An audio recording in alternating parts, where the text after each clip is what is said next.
welcome to my channel. Hey y'all, look what I went to see. You already probably saw the little montage at the beginning, but yes, baby. Now this might not be a silver cowgirl hat, but I'm giving my honor where honor is due to the queen, Miss Beyonce. So welcome back to my channel. This is my review of Renaissance. I just left there maybe about an hour ago. What an adventure. Let me look at my notes. Pause. Okay. All right. So let me start from the beginning. Well, I did notice when I got there at the theater that there were just as many men there at the movie theater than women. And I'm like, okay, oh, you in with your boo? Okay, I mean, you want to be able to enjoy the Renaissance. Are you looking at Beyonce twerk, or you here because you really are a Beehive fan? You tell me. Child, when I walked into the theater, this one lady was sitting next to me with her two girls, and she was at the other end talking to some people. I'm like, why can't I hear you? I shouldn't be able to hear you on my end of the row. It was a big AMC theater. And I'm like, why do I hear you? You can't be that loud when you still have previews playing on the screen up there. Why in the world are you talking so loud? So that was another like X that I wanted to give. Yeah, the lady who sat next to me, she was loud. I'm looking at my notes, so y'all see I got my little computer, so I'm looking at my notes. The surround sound was amazing. I felt every boom, boom, boom from Cozy. I love me some T.S. Madison. But anyway, Cozy, all the songs. But anyway, the surround sound was brilliant. You could feel the drums. You could feel the beat. You could feel the heartbeat of the show. And I love that. Okay. All right. I sat on the end. I did sit on the end. So I like to sit on the end seat. Although I didn't like recline my chair until I knew that everybody came. I ain't that type of person that's going to be trying to squeeze or fold myself in a chair, you know, to let people through. I'll just wait. Anyway, the previews for the different movies that I really want to check out. The previews started at like 12:03 p.m. and they ended at 12:17 p.m.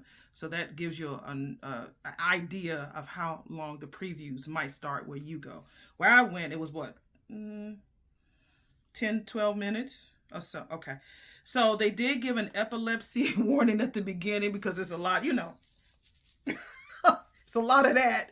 So if you could go with like shades or something like that, the full disclaimer, I will be giving like my review of it. So if you haven't seen the movie yet, stop and then come back at a later time. I don't want to be a spoiler, but this is a spoiler alert. I'm going to put it in somewhere up here so you'll know that I will be giving some spoilers. So again, they do give an epilepsy warning. So if you're like me, sometimes when I'm watching things that could be a little bit too much for my eyes, I'll wear like some sunglasses. But it's not too bad. I was able to deal with it. It was one part that I felt a little dizzy on, and I'll tell you about that in a little bit. But other than that, I'm happy that they are very considerate of people's different ailments and illnesses that could probably trigger them. So it is a lot of that if you are triggered. So be mindful of the type of glasses that you wear, or maybe even close your eyes or turn away. All right, that's the first one. All right, the beginning of the movie, you show them praying. You see Blue Ivy praying. Bless her heart. She's 11. I didn't know that. And I like how they did the mantra.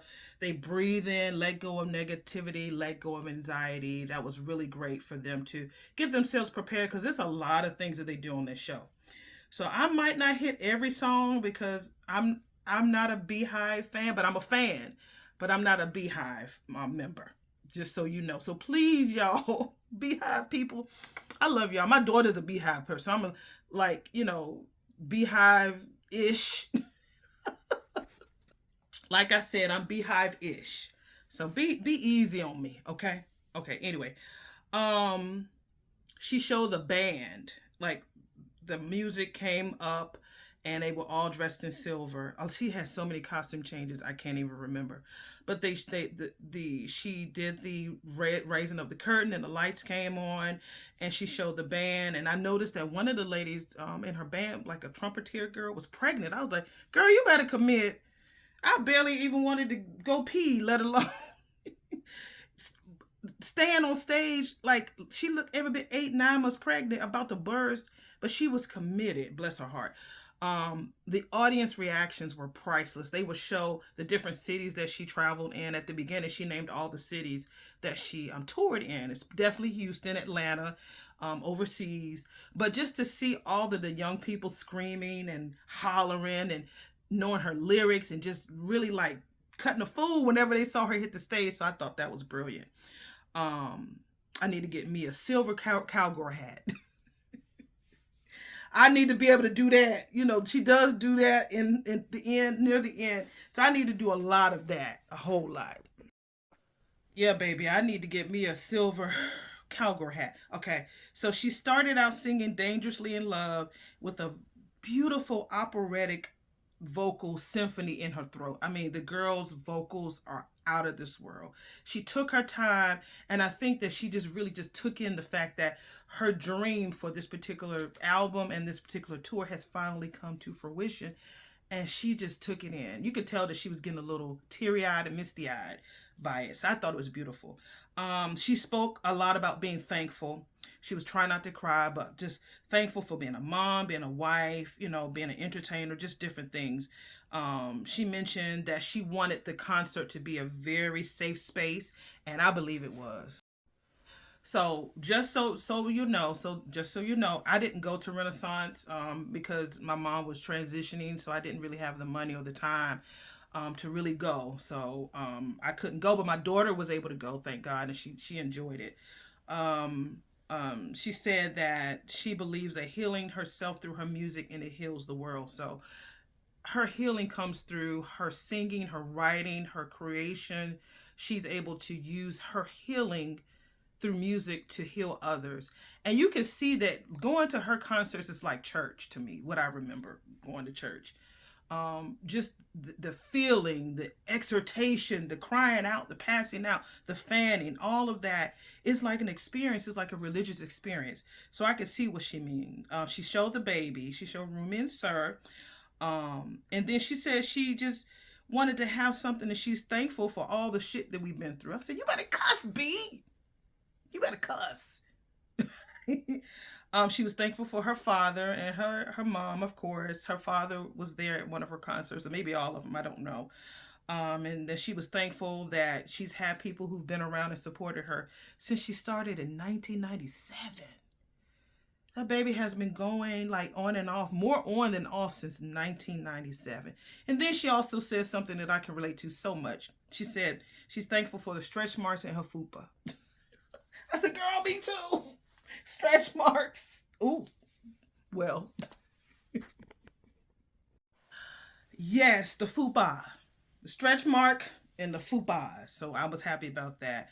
Right after she did that, there was a transition of her with her eyes closed and she slowly was lifting. It was like a sun. The sun was there before and then her image was there and she was leaning into the sun like until it went dark. I thought that was beautiful. She says she explains what Renaissance means to her, which is rebirth, a new beginning. The dancers are just coming in too. So I don't know why I said taming. I need to watch my notes. But I saw that the dancers were dancing and she finally brought them in. So they did some background footage, like in black and white, some were in color. But I love that she wanted to show how much work she put into this particular project. It was like a project, like for real, for real. Something that she took her time to do. 4 years to create this show. 4. The album, the visuals, there's no visuals actually. Well, the visuals is the actual movie, but the album and the tour, 4 years. She said this tour is a machine. The screens itself, like the 3 screens were built by hand. Like she said, every piece was built by hand. And then she said that she was so grateful to see so many women there putting the stage together. You know, this particular industry can be very heavily male dominated. But women were there on deck, baby. They was building and shifting and moving and blowing up stuff and everything. She had a lot of women on this tour, and I admire her for that. Okay, now she did say that there were three stages. So, for instance, if she was here in my town and she had another tour to go to another city, that stage would already be on its way to that city or already being built while she's on the last leg of tour for this city. So if I was in Atlanta and I think she had two shows in Atlanta, and the next city would have been Memphis, that stage would have been there while the one in Memphis is already being built. I thought that was so brilliant. That is the best planning I've ever heard. I never would have thought that. I would have thought that she used the same stage. She would have been late though. So as that one's being used, and she had another one that's like, worked in rotation. So I thought that was brilliant. She goes through showcasing the actual crew. She shows every person, not every person, but she talks about how important each person is, whether it's somebody who's a masseuse, whether it's a catering, whether it's the doctors, whether it's makeup, whether it's choreography. Everybody is so important in this tour. And I'm glad that she took the time to really highlight and show everybody in the tour. Okay, so with her highlighting the actual crew, they have to build some type of family and connection, and because they got to be together all the time. So they were able to build this connection, grow, help each other, maybe some replacements. Some people didn't finish the tour, some people started, and it was just a lot that has to go into behind the workings of this tour. But getting back to the actual movie, the house music sequence, in my opinion, was a journey of machinery, liquid technology, like from outer space. That's the only way that I was able to like relate to it or connect to it. It was very, very flawless and very liquidy, if that's a word. And she calls herself the House of Chrome. I never knew that. So again, I love Beyonce, but I didn't know that that was called the House of Chrome. So I think the third song might have been like Renaissance. She was in a metal outfit. Are you ready to slay and serve? The dancers enter with their silver leotards, and the un-American life. The thick girl dancer. I can't think of that girl's name. That girl, I found out later that she was the dance captain, and she should be, because that bitch, that thing was shaking, and her ass, when she would move her booty, it wouldn't jiggle. It was like there. I don't know if it was the stockings or that girl just got just, she thick, but her body is tight. Wonderful. She did Cozy. I almost cried. I love T.S. Madison. I almost cried when I felt that beat. And I think, to me, that's like my favorite song from the album is Cozy. I love the beat. Boom, boom, boom. Yeah, I love Cozy. It's sexy. It's straight to the point. I loved it. I really, really loved it. I loved her outfit that she had on, which was like a bling leotard with shades. That shit was fire. And then she had songs with Blue Ivy dancing backstage.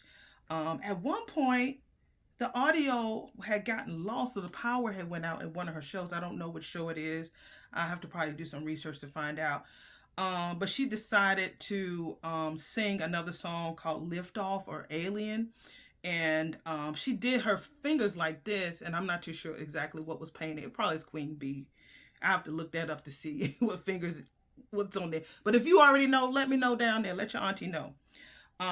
One thing I loved about her, she picked right up and kept on moving. Although she lost power, the audio went out. That thing got right out and started singing. I guess it's Alien Superstar. I think that's what it is.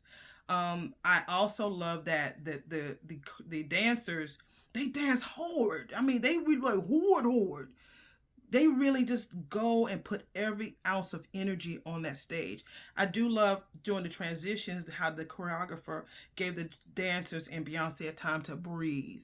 Even if they just stood still in the line, you could see that their breaths are just going in and out of them like harder than normal. So I thought that was brilliant how they were able to help them take a little break while they dancing. Because them dancing, girl, they was doing a lot. Okay, and then Miss B, Mrs. Carter, talked about time, how we as humans have become machines, and how time is a source. She really broke that down. She said that she had not had a day off in 44 days while doing that tour. Mental stability to survive and stay focused, it was her intention. That was what she wanted to make sure she was able to be stable on this tour. Um, there was one guy who tried to like not come for her, but she was giving instructions on what she wanted, like because she knows what she wants. She's researched it. So some guy was trying to tell her something about a speaker that she wanted, or maybe a camera, and he was like, well, no, there's nothing like that. She said, are you sure? Because I researched and I know that. I said, you better tell him what you want, because you the boss, honey. You are the boss. So I love that she knows what she wants, and you could tell that her mind is always going. Like it's like she could be like falling asleep, and all of a sudden you see that she wakes up because her mind is always going about the next thing or how she can make it better. We could probably look at it from a fan point of view and be like, oh my God, that was excellent. But she could probably hear something that like a string is off, or one of the singers might not have sang the right note or the wrong word, or a light might have flickered that shouldn't have been there. I mean, she is very, very involved in the whole machine called Renaissance, and I dig it. Okay, so she also talked about that she is a human being. She's not a machine. I think a lot of her fans do embrace the fact that she can do things that nobody else can do, but she also has to put it out there that she is very human. I mean, she has children, she has a husband, she has a life. You know, unfortunately, she went through an infidelity situation a few years ago, and she wants to be able to let people know that she's human. She's not a machine. People think that she is, and she revealed how time pulls her into the same routine. She had to have a moment to recognize that she is human, even that she is human, and that she wants to sometimes perfect things to make it the way she wants to see it. And there was a slight episode or moment that okay, there was a slight moment that Blue Ivy was sitting there with her, and they were talking about how the fingers that's part of one of her songs was off or something like that. And so Beyonce was like, I want to be able to see what I want. And Blue Ivy was like, Mom, we're just wasting time on fingers. Beyonce's like, look, I'm the mama. She gave her that look. She was like, okay, so they did a transition talking about house music. And in the beginning, I don't know why I wrote that down, but anyway, she went into Cuff It. She started Cuff It a cappella. And I think during one of the transitions, the edits, I counted at least 8 outfits. Maybe I'm off, because I was trying to write down how many outfits that they transitioned in. I mean, that was so seamless. But I don't know. I lost count. And so she did the go mute part, and everybody was quiet. And some asshole, when I tell you, everybody in our theater was so pissed at that person. You supposed to go mute when she said go mute. Anyway, she did Break My Soul. She had the twins come out. I think she mixed a little bit of Vogue's Madonna and Michael Jackson.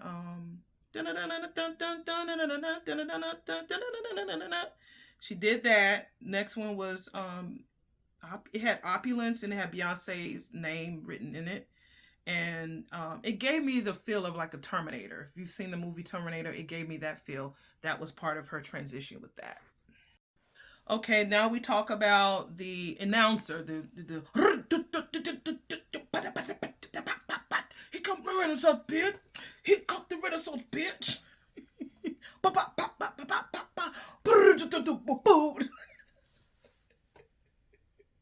That part.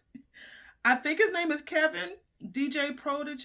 Please, if I mixed him, but he's wonderful. It showed how he started and back in 2012, and that how he's been a fan. He's like a house music DJ. He was a official announcer of Renaissance, and he talked about being bullied for being too big or too gay when he was little.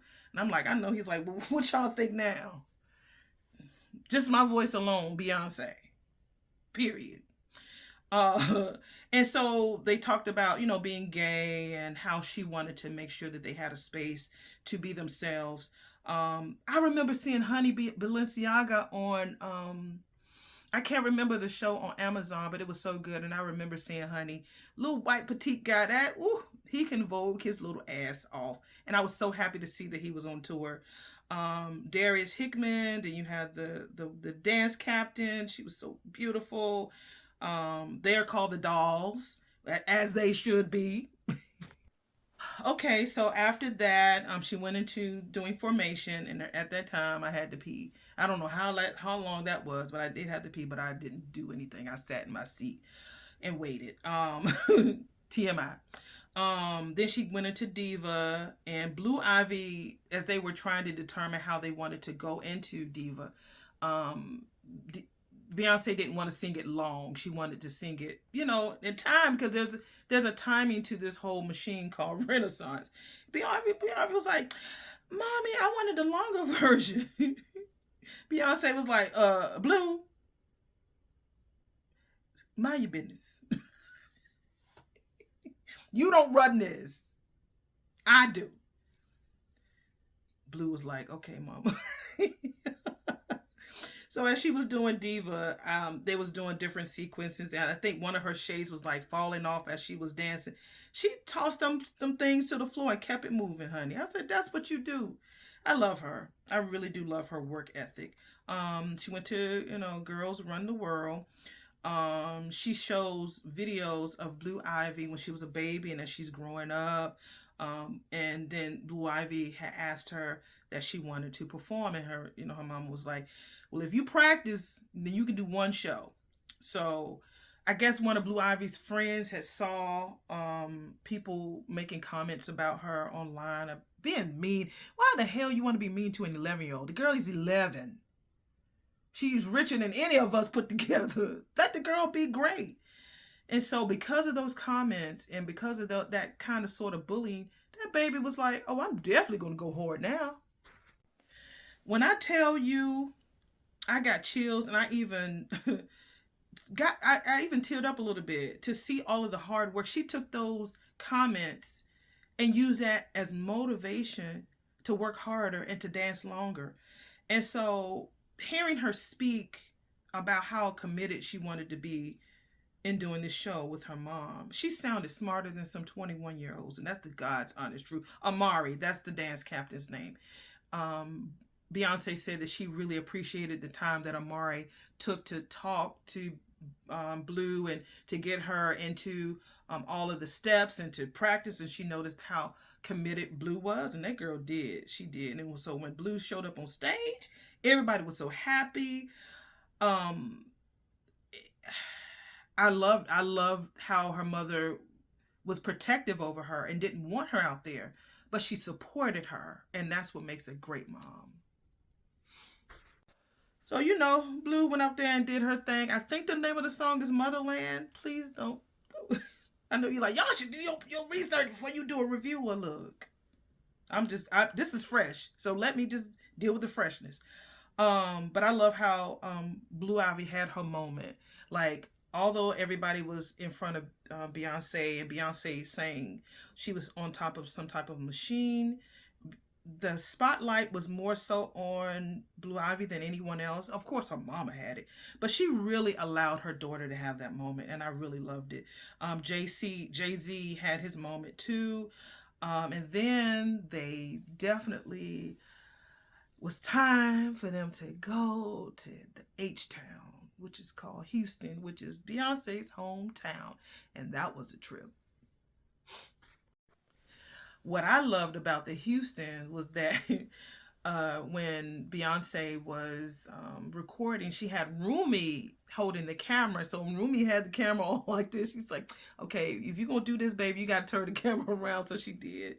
And Rumi said, "So is that where you?" She said, "Where you going?" They said, "Houston." She's like, "Is that where you from?" I thought that was so cute. I thought it was so cute that her daughter asked, "You know, is that where you from?" I thought that was so cute.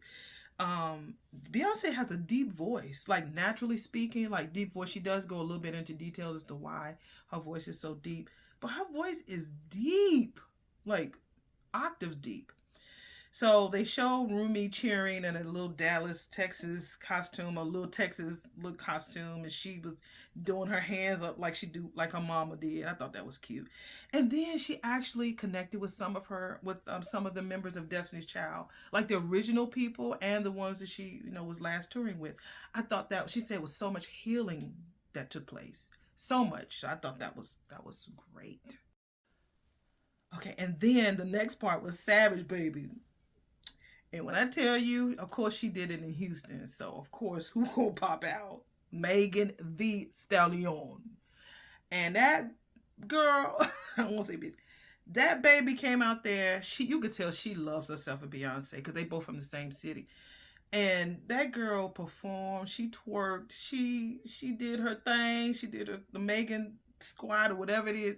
She showed the F out, and I ain't mad at her. She milked up that moment as much as she could, and she deserved it. That girl has been through so much hell this last couple of years. She deserved that moment, and I'm happy that Beyonce opened up the door to let her come in. So next was Partition. Which was strange about Partition was like on the screen, if you went to the concert, then on the screen you have Beyonce's one leg is on this screen and the other screen had the other leg. In the middle was the opening. So as she was being rolled out, she went through the middle of her own cat. Mm-hmm. Okay, now she talked about, how she's a mother, a woman, a wife, a daughter, entertainer, businesswoman, but she always makes sure that she comes back to herself. It's easy to get lost and to be somebody else on that stage, but she always finds her way back to her, which is great. On the tour, Rumi lost her first two. I was like, oh, I know how that feeling is, and thank God that Beyonce was there to at least see it, because once they lose their teeth, they no more babies no more. So I get it. Rumi is like the funny one. She's so comedic.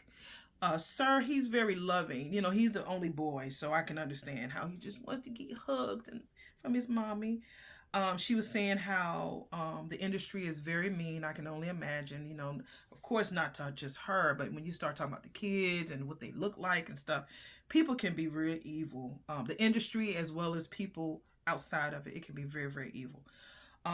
Sometimes she feels lost and unhappy at times, but she always finds her way back to herself because of her mother. Of course, Tina was right there in the background, right there to support her. Yeah, because of me. I'm like, go ahead, Miss Tina, go ahead. Okay, so they kept this nurturing section going. So Crystal, she's the one that I mentioned earlier, who was the trumpeter who was pregnant. Beyonce said that when she found out she was pregnant, it was at the beginning. So she wanted to make sure that Crystal was able to do it. And so Crystal said, look, some industries, they tell you that you have to choose. She said, I didn't feel like I needed to choose. This is probably a deal of a lifetime for her. So she was like, I'm playing. And then Beyonce did say she had known her for a long time, so it was very normal. She trusted her. She trusted that she was going to live up to the part, and she did. Beyonce has a pregame ritual that she does. I know some people do it. I'm an actress, so sometimes I like to take a shot or something, or I like to squat so I can get centered. But Beyonce has a pregame ritual. Interesting. Her pregame rituals are a sandwich. I don't know what's in the sandwich. I don't know if I missed that part. Because she said one time she didn't eat her sandwich, and that's when the lights and sounds went out. And she does do a shot of ginger. Once she didn't do it one time, and she had that bad luck, so she said she will make sure that she's gonna always do her pregame stuff, because that's what helps her. It was good. Also, there was a moment that they showed Beyonce on her computer, and she had hair rollers, girl. She had sponge rollers. I was like, go ahead, Beyonce, with your sponge rollers. It was good to see her in hair rollers. Then they went from that to Church Girl, which is actually one of my favorite songs as well. I loved how they did the costumes, how it went from white to like a stained glass church window for her and for her singers. I thought that was great. And you know the whole controversy with Twinkie Clark. It's the Clark sisters who originally made it. And but there was a lot of twerking, girl. I could see. I liked it though, but I could see why the Clark sisters brand was a little bit, tarnished just a little bit, but it wasn't completely tarnished because I'm sure they got this. F everything else, give me that. So she went from that to Give Me Body, Before I Let Go, Crazy in Love. Um, the engineer was going over her vocals, and what he said was that she normally paints with her vocals. That was the most amazing thing I've ever heard somebody say. Paints with their vocals. Yeah. So they had shown old episodes of Beyonce when she was thanking people when she was a little girl. Come to find out that when she was 12, she had a vocal injury. She was doing some studio work and the people wanted her to growl. And because of that, it was a vocal injury. So she was on vocal rest for an entire summer. She said she can remember being on like a roller coaster in one of her when she was a child and she couldn't scream. You know, when you're on a roller coaster, if you're scared, you got to scream or you're going to scream for excitement. The baby couldn't scream. Thought that was sad. But she has learned how to sing through anything. Through that, she said it's taken some time to heal. She said I can growl comfortably, but yet know how to sound, hit all those notes. And she said from that particular moment, she figured out and learned that she could sing through anything. And yes, she did. She said she kept getting a lot of sinus infections on tour because of the smoke and everything. So she had to have a doctor on staff for that. Let's see. She said she doesn't move around like she used to before. She said because her voice is her instrument. Period. So if you ain't seeing her, like the movie makes it seem like she did a lot of dancing. The way that they edited it looked like she danced the whole show. But I've known some people who went to the show who said that it was still a great show, but she didn't do as much dancing as she did in the past. And she said she ain't got to prove nothing to y'all niggas no more. My voice is my instrument. I ain't got to do no tricks and sing upside down on the piano no more. I ain't got to do that no more. I'll let them do that. Let them young cats do it. Because she said she 42. And she said she looked damn good. And she does. She looks fantastic. Okay, so the knee surgery. Ooh. She said back in 2009, she was on a harness, and when they brought her down, they bumped her into something, and it messed up her knee. So she had to have knee surgery. It was enough that she had to go to rehab, and her mother was concerned because she went through rehab way too quickly. And so, but she got through it. It showed her progressing through her rehab and how she worked through it. And then she also mentioned, she said, she pays homage to a lot of women who paved the way for her to be as successful as she is, like Tina Turner. And she mentioned that Tina Turner she said, one of my heroes died while I was on tour. So she was able to give a tribute to Tina, singing River Deep, Mountain High. So I was happy to hear that. And she introduced or talked about briefly about the background singers. She wanted the background singers, who are called Pure Honey, by the way, and every last one of them beautiful. She said that she wanted to have a mind of them being like in vogue, very alluring, very seductive, and those girls were great. They sang Sweetest Hangover, chorus from Diana Ross. If there's a cure for this, hey, I don't want it. Yes, I don't want it, baby. And then, of course, you know who showed up. The boss, Miss Ross, walked out on the stage during Beyonce's birthday. We already saw that when it happened real time, but it was on film. So, and she ran out and gave her a hug. She was like, thank you so much. So that was cute. And then the next song, I think it's like I Like It Baby. I don't know. But her runs on that song, it's like every other lyric was a run. And I'm like, oh my God, it is just so amazing to behold. That girl's voice is insured. It has to be. Has to be. And then she sang, Baby Come Over, The Love of My Life, Your Love Gives Me Life. I think that's what it is. And she went to Naughty Girl, Move Out the Way. Those dancers were sweating up a storm. That's what I put in my notes. Because you can see that their bodies were like drenched, like wet spots all right here well, most of them weren't like me. But them poor babies, Ooh-wee, they was sweating. Then fans. Click, a clack. I need a fan. I'm gonna get me a fan. Gotta cool it down. Uncle Johnny made this dress.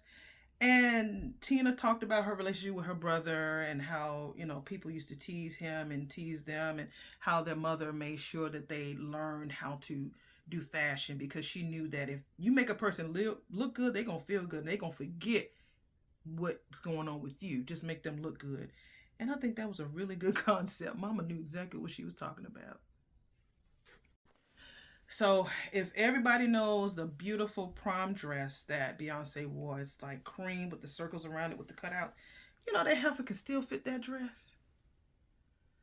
She can still fit the dress. Oh, I wish I could fit mine. I don't even know where mine is, but she could still fit that dress. Anyway, she went to Go Harder. That's that thick. That's that thick. I Want to Make You Mine. Drunk in Love. There was like a Cirque du Soleil type of moment of the dancers twirling on the mirror balls, and how she was able to, her vocals, her operatic breakdown was like something I've never heard. I mean, I've heard people do it. They be, ugh, but she is brilliant. She also acknowledged, I guess this person is called the Alien. They are at almost every show. I guess they're a Beehive member, and they just wear an alien mask everywhere. And so she said she noticed that they are at every show. And then Kendrick Lamar came out, and You Can't Get No Higher Than This, because she was dressed like a little bee. I thought that was so cute. Now there was a scene that she was talking about bad bitches to the left, and I think it's something to the right. I got a little bit dizzy from the fisheye lens that she was talking about earlier in the movie. I just got a little dizzy. It ain't no complaint now. Just a little dizzy. Maybe I should have took off my glasses or closed my eyes or something. I don't know. But yeah, just a little bit. Now this is cunty. I think that's what it is, cunty. I've heard it. I've heard the name. Sweet on Your Tongue. I Am Who I Am. Either You Take Me or You Don't. I love all those lyrics. She said at the end, it's getting toward the end, she was saying that she's at a point where she can be free. This touring has made her feel like she's free, and she loves being in her 40s because she don't give a F about what nobody think. She has nothing to prove to nobody no more. She don't give a F. And I'm like, girl, if you feel like this in your 40s, wait till you hit 50. Wait, I'm there now. Renaissance was her reward after so many years, which I thought that was great. The final song was Sexy Mother, I don't know. I Want What I Want. She flew over the crowd. Ooh, she's so brave because, before, back in 2009, she hurt her knee, so she trusted to end the show like that, even with her messed up knee. And she says she feels liberated and has transitioned into another animal. That's what she says. And leaning back and just singing. Yes, that was me. That was my response. And that was my review. So yes, that's it. That's my review of the Renaissance movie. I think that I would have probably enjoyed it if I were there, but I think I enjoyed it even more because I like to feel the beat. I like to be in the midst of the crowd too. So I don't know. I'm glad that no matter what, I'm really happy that I had a chance to enjoy the show, no matter whether I did it face to face or right there in front of them or at the theater. I was just happy because afterwards, another miracle happened after that. So anyway, and then I got this picture of her, collector's item. Girl, let me do my thumbnail because I'm gonna make sure that this is gonna be my thumbnail.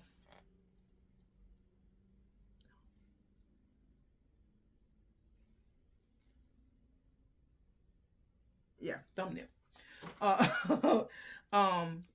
The fact that she feels liberated and free and she don't give a F and she has nothing to prove, that is the most powerful thing that any woman can say, because we're always trying to prove things to ourselves, to our family, our friends, our loved ones. We're always trying to prove. When you can get to the point where you said there's nothing to prove, That's it. That's it. So overall, I give this movie, I give it a 9. And the only reason why I won't give it a 10, please don't come for me, Beehive. The only reason why I didn't give it a 10 was because I don't know a lot of her songs. I know a good bit of them. Don't get it twisted. And again, I'm 52. So if she would have had the name of the song like at the bottom or something like that and the year it came out, even if it was an older one, I think that would have I would have enjoyed it better, because then I would have known what song it was, what I can refer to in my notes, and maybe even look it up, you know. So, but otherwise, I really did love the whole experience. The whole experience was great. Just having the song title at the bottom would have helped me recognize the songs a lot better, because a lot of us are not Beehive members. And so if you're going to show it to the world, then it's good, you know, that the world is going to support it. But just having the name of the song, that's all. That's the only thing, y'all. This ain't no critique. It's just my review. It was such a joy to see that and to experience it. And hope you enjoyed my review. I'm all over the place, but I got my hat, baby. And I got my picture. So, don't forget to like, comment, share, subscribe, and please cut on the bell so that you can see the next time I have a review. I'm trying to do this everyday thing, but I don't know how well it's going to go. But thank you for coming by. Please share. If you want to share with Parkwood and Beyonce, do that. Love you guys, and don't forget to come back for more real live reviews with Shar.